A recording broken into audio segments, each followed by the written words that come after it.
حضرت فاروق اعظم کا زمانہ ہے، ایک عورت مسجد نبوی میں نماز پڑھنے کے لیے جاتی ہے، راستے میں ایک نوجوان رستہ روک کے کھڑا ہو جاتا ہے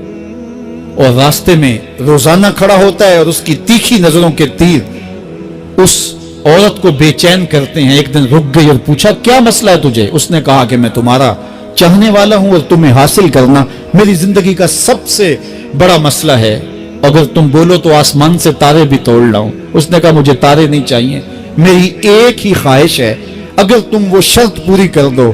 تو پھر جو تم کہو گے میں اس کے لیے حاضر ہوں گی۔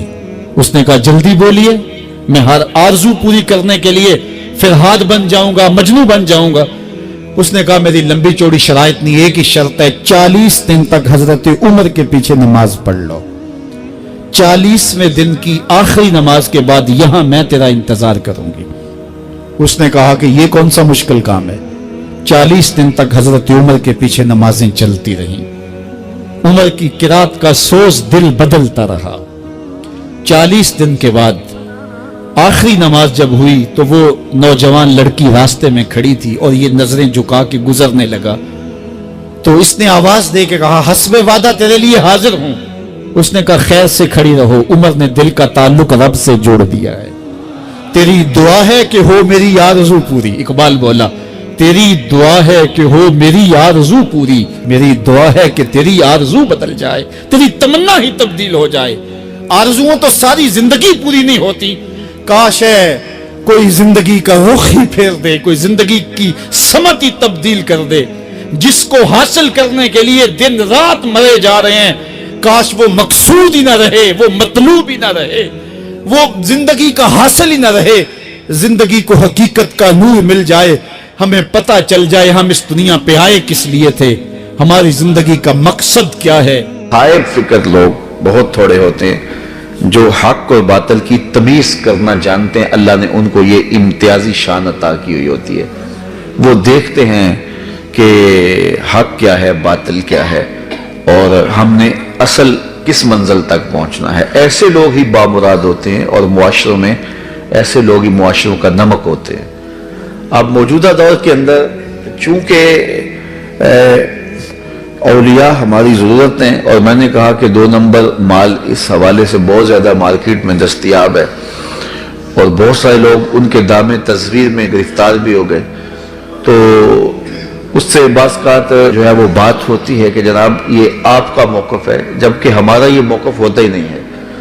لیکن چونکہ ممبر و محراب کے اوپر جو ہم لوگ بیٹھے ہیں، بعض کا تقاضے اور ہوتے ہیں اور ہم کسی اور عنوان سے لوگوں کو کچھ بتا رہے ہوتے ہیں، تو